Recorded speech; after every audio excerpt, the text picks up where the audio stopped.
নমস্কার বন্ধুরা, সকলকে আমার চ্যানেলে স্বাগত। বর্তমানে যারা যারা পেনশন পাচ্ছেন বা ফ্যামিলি পেনশন পাচ্ছেন এবং এদের পাশাপাশি বর্তমানে যে সমস্ত সরকারি কর্মচারীরা মৃত কিন্তু তাদের পরিবারের কেউ একজন পেনশন পাচ্ছেন বা পেনশন পাচ্ছেন না, তাদের সকলকে বকেয়া ডিএ এরিয়ার প্রদান সংক্রান্ত এই মুহূর্তে একটি অত্যন্ত গুরুত্বপূর্ণ অর্ডার জারি করেছে রাজ্যের অর্থ দপ্তর। কী সেই অর্ডারে কী কী বলা হয়েছে সকল কিছু আজকের ভিডিওতে বিস্তারিতভাবে আলোচনা করব। ভিডিওটি অত্যন্ত গুরুত্বপূর্ণ, তাই প্রথম থেকে শেষ পর্যন্ত অবশ্যই ধৈর্য সহকারে দেখবেন এবং ভালো লেগে থাকলে অবশ্যই একটি লাইক করবেন এবং সকলের সঙ্গে শেয়ার করবেন। আর সেই সাথে চ্যানেলে যদি প্রথমবার হয়ে থাকেন এই রকমের ইনফরমেটিভ ভিডিও আরও দেখার জন্য যারা এখনও পর্যন্ত চ্যানেলটিকে সাবস্ক্রাইব করেননি তারা অবশ্যই চ্যানেলটিকে সাবস্ক্রাইব করে নিতে ভুলবেন না। তাহলে চলুন আমরা বিস্তারিত জেনে নিই। দেখুন, এই অর্ডারটি জারি করা হয়েছে government of West Bengal finance department pension branch Writers' Building থেকে। ডেটটা দেখুন 23শে মার্চ 2026। এই অর্ডারটি 23শে মার্চ জারি করা হলেও এই অর্ডারটি আজকেই পাবলিশ করা হয়েছে ওয়েবসাইটে। দেখুন মেমোরেন্ডামে কি বলা হয়েছে। সাবজেক্ট বলছে mechanism for payment of DA or DR arrear for the period from 1st April 2008 to 31st December 2019 to nominee or legal heir of deceased state government employees or pensioner। অর্থাৎ বর্তমানে যে সমস্ত সরকারি কর্মচারী বা পেনশনাররা মৃত তাদের যে লিগ্যাল হেয়ার অর্থাৎ উত্তরাধিকারী বা তাদের যে নমিনি আছে তাদেরকে এই 1 এপ্রিল 2008 থেকে 31শে ডিসেম্বর 2019 পর্যন্ত বকেয়া ডিএ বা ডিআর প্রদান করা সংক্রান্ত এই অর্ডারটি। দেখুন এখানে বিস্তারিত কি বলা হয়েছে। During the disbursement of DA or DR arrear it has been observed that there could be instance where a concerned state government employees or pensioner is now deceased. For such cases, the following mechanism is hereby informed by the state government। অর্থাৎ DA বা DR এর এরিয়ার payment করার সময় এটা লক্ষ্য করা গেছে যে কিছু কিছু ক্ষেত্রে সরকারি কর্মচারী বা পেনশনারের মৃত্যু ঘটেছে এবং তাদের এই সমস্ত কেসে ডিএ বা ডিআর পেমেন্ট সংক্রান্ত এইগুলো নেওয়া হয়েছে। দেখুন এখানে বলা হয়েছে ডেডিকেটেড স্টেট গভর্নমেন্ট হেল্পলাইন আর ইমেল অ্যাড্রেস এখানে দেওয়া হয়েছে। অ্যাপ্লিকেশান বাই ক্লেমেন্ট অর্থাৎ যিনি ক্লেম করবেন, অর্থাৎ এইরকম যদি কেস থাকে তাহলে যিনি ক্লেম করবেন তাকে অ্যাপ্লিকেশান করতে হবে। দেখুন এ ক্লেমেন্ট তিনি কে হতে পারেন, নমিনি বা হতে পারেন বা লিগ্যাল হেয়ার হতে পারেন, may apply along with supporting document and bank account details to the concern last head of the office in case of DRS allowance arrear and pension disbursement authority in case of DRS relief arrear for the payment of above DA or DR area within 180 days from the date of notification of the state government about such DA or DR by area payment। অর্থাৎ এরকম কেসে যদি কারো মৃত্যু ঘটে থাকে তাহলে তার সঠিক উত্তরাধিকারী বা তার নমিনি সমস্ত ডকুমেন্ট এবং তার ব্যাঙ্ক অ্যাকাউন্ট নিয়ে এই বিজ্ঞপ্তিটি বেরোনোর 180 দিন অর্থাৎ 6 মাসের মধ্যে আবেদন করতে পারে তার ডিএ বা ডিআরের এখানে এরিয়ার পাওয়ার জন্য। দেখুন নাম্বার 1 এখানে বলা হয়েছে DR's relief arrear. Number A when nominee details are available at disbursing authority end, যখন নমিনি ডিটেলসটা ডিসবার্সিং অথরিটির কাছে অ্যাভেলেবল থাকবে অর্থাৎ থাকবে তাদের ক্ষেত্রে কী করতে হবে দেখুন বা কী করা হবে। Payment of DR arrear on pension বা family pension in case of deceased pensioner আর ফ্যামিলি পেনশনার, অর্থাৎ মৃত পেনশনার বা ফ্যামিলি পেনশনারদের ক্ষেত্রে এখানে পেনশন বা ফ্যামিলি পেনশনের ডিএ বা ডিআরের এরিয়ারটা পেমেন্ট করা হবে। DR arrear shall be paid to the nominee available at disbursing authority like treasury বা Kolkata bank or other state AG as mentioned in the PPO copy issued by the AGWB or the Form A as per the payment of area of pension nomination rules 1986।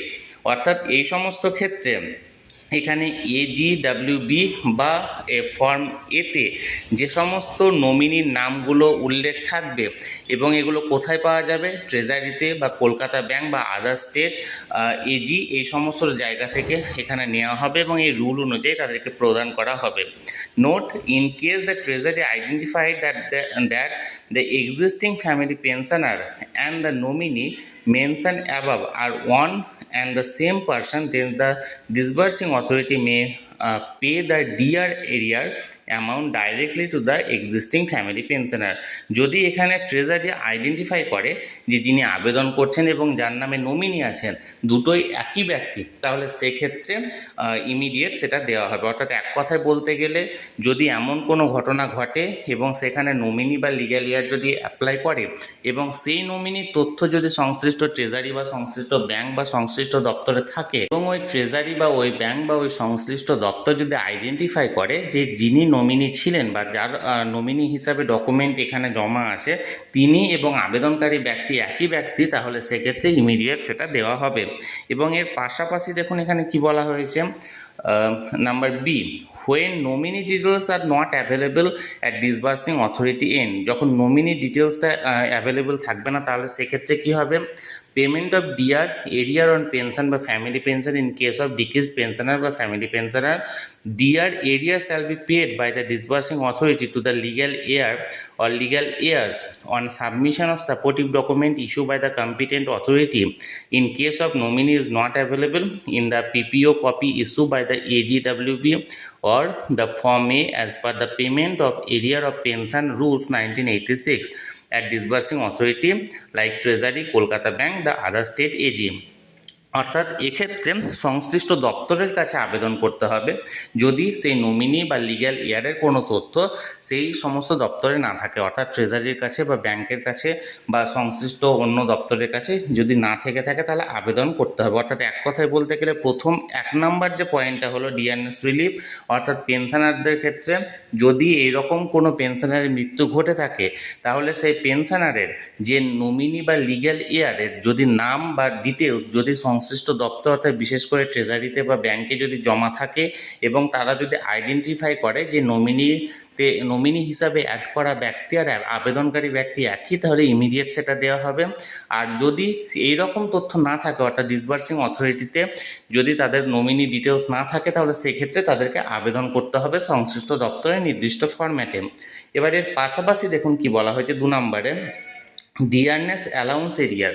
অর্থাৎ এটা গেল প্রথমে DR অর্থাৎ যারা pension পেত তাদের জন্য।